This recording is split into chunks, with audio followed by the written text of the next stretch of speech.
Hello, students, and welcome back to my GVC podcast. Today, the day that we are recording is February 1st, and that means that it's officially Black Futures Month. We are very excited to talk to our guests today about what Black Futures mean to them and what it means for all GVC students. Welcome, Abisola and Deliah. How are you today? Good, thank you. I'm great. Thank you, folks, for having us. Thank you. So, you two both work to the Black Student Success Network. What do you do there? I'll let you start, Delia. So I am the Black Student Success Network, a career and academic advisor.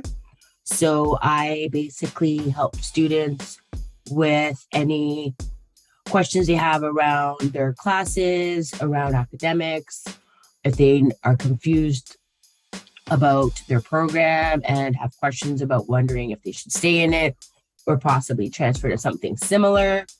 I also help with career advising and just ensure that students are on the right path to their career. That's it. Amazing. What about you, Abisola? So I'm the Black Student Success Network Coordinator. I'm also a Black Student Support Specialist here at the college.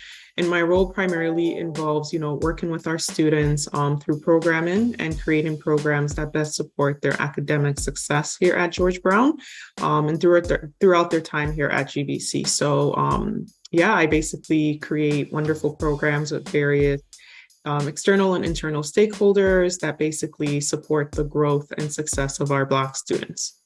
That sounds amazing. So are you excited about the Black Futures Month this year? What does this month mean to you personally? Well, I'm excited to be Black every day of the year. So I think it's more exciting that we're able to showcase what Black future looks like to other people who might not identify as Black. It's nice to be able to share our past, our goals, ambitions, and what we see ourselves doing in the future. I think that's the most exciting part about Black Futures Month. Mm-hmm. You have that opportunity to make that impact, maybe like to show and to bring out people and also make that engagement between all the students at George Brown College too, right? Right. Share experience and have other people learn from us and grow from that. I think that's the most important part, to be honest. Like always, we are trying to learn about each other. So I think it's always a nice space to share and to have that vision with other students and all the other networks as well.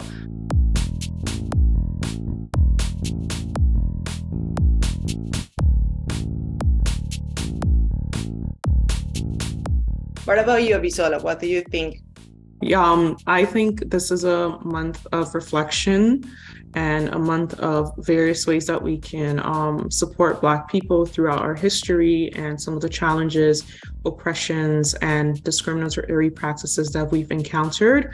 I also think this is a good way to also really celebrate our successes. And this shouldn't only be during Black History Month. This is something that should happen every single day, where we celebrate the successes of Black folks all over the world across various diasporas, but also acknowledging the various challenges we encounter throughout the year and honoring, all the past experiences and current experiences of Black people facing marginalization in the world.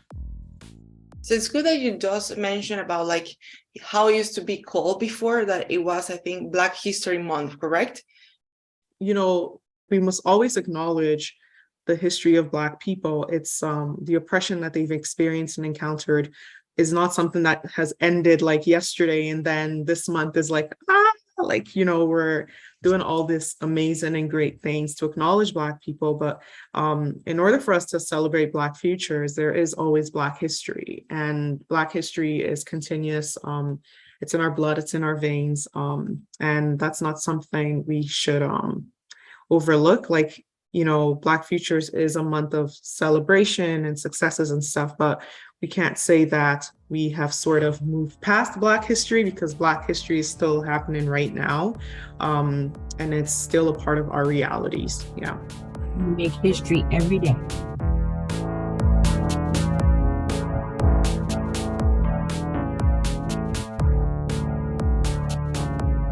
What impact has Black History Month and Black Futures Month had on students in the past years? I guess the biggest impact would be educating the students who are not identifying as Black, making them aware of Black culture, about the different foods we eat, or even the accomplishments that many Black people have achieved. I guess it's an opportunity for them to just know how much Black people may have influenced the lives that they're currently living. I don't think a lot of people know that it was a Black man that helped create the train system and like how fast it goes. That was a Black man who did that. Or I don't know. It's the month of February basically is an opportunity for individuals who don't identify as Black or know Black culture to learn about Black culture and hopefully influence their friends, their family, and it just becomes a trickle-down effect. And then over that month, it's not just one person learning about one thing a Black person or a Black person has achieved. It's about the multitude of different individuals learning about Black culture, how we see ourselves in the past and how we see ourselves in the future. So I think it's important to emphasize that this is a month to start looking into, but have it like the whole year. It's not just a month, right? Correct. It's a moment to realize, but then to apply throughout the whole year and their whole life as well, correct? Correct.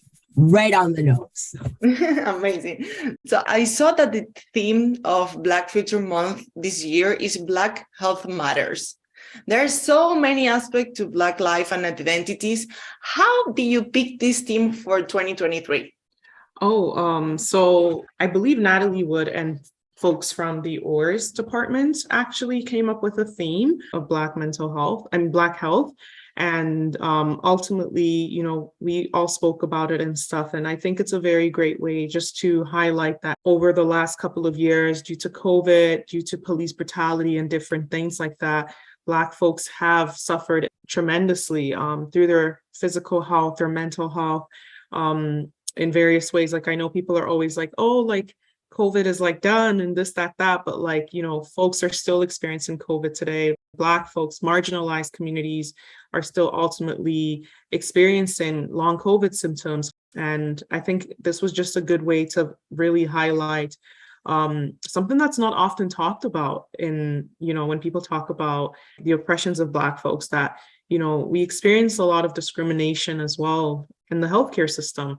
So I think it was just a good way to also bring folks forward that are professionals, Black professionals in the healthcare system, to talk about the challenges, way to navigate through it, and ways to ultimately support Black people that may be experiencing mental health illnesses or physical health challenges and all of that. Yeah. Yeah, it sounds like very connected to all the situation that it went through the last few years. It's like how it matters. The fact that sometimes the people don't even realize what is happening. Mm-hmm. So how you said before, involve everyone in that process and to be able to support the whole society in that sense too, right? Yeah.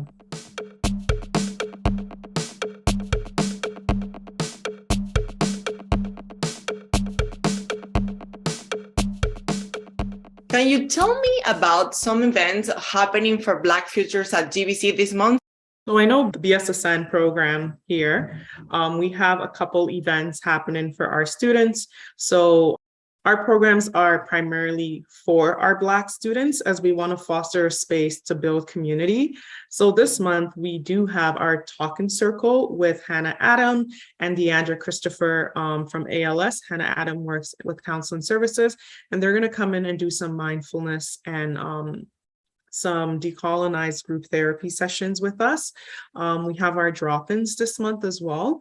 And this is just a good way for our Black students on campus to come and connect with one another. We are actually launching a super duper cool program this month as well, which is Drop-ins with Delia. And Drop-ins with Delia will be happening at the Daniels building. And that is something that we are super excited to do as well. Delia is going to be hosting Instagram live sessions for our students who have any questions about anything. And one of the coolest programs that I think we're doing this month is, I don't know if we should spill it like that.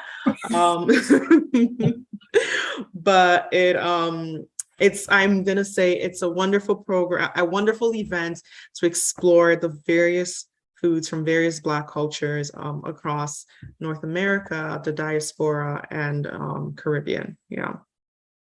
Oh, that sounds amazing. I think right now it's a time for you to share the Instagram account and all the spaces that they can contact you. Absolutely. It's very important. Yes. So our Instagram is at BSSN_GBC. We also have a registration form for our students to stay connected with us. This is a very good way for you to get our weekly newsletter, which I share all upcoming information with students, or if any community members have something that they want us to share with the students, that can be accessed through our Instagram link tree as well. And yeah. Thank you so much. I think now, if you were not following the Black Student Success Network, so right now you have the Instagram and just go and follow them.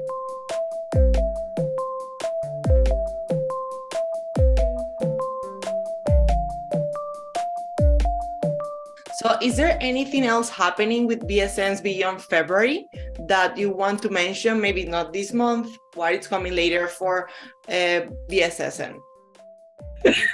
I was like, Abisola, take it away. Well, the stuff that's happening this month will again be happening throughout the academic year. So I will be able, like drop-ins with Delia will be happening next month as well. Our talking circles will be happening.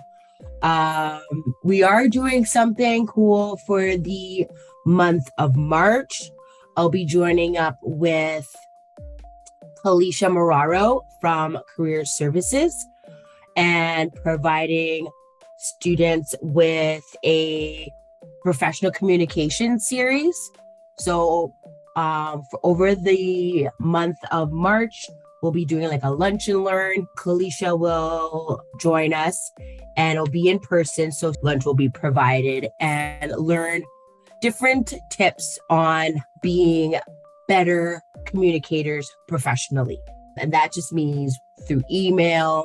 Sometimes when we're at networking situations, how can we better deal with that? And what challenges may come up and how do we navigate through that? Just so that we are setting up the Black students of George Brown with all the skills necessary to succeed in whichever path that they choose once they have graduated and left the wonderful grounds of George Brown College. That sounds amazing. So one more question, like where they can find you, like beside Instagram, there is a place on campus, they can find you, just refresh that information for everyone. Well, we're kind of like City TV. We're everywhere because we don't have a specific spot at the point because it's under construction. But every third Wednesday, I'll be at the Daniels building.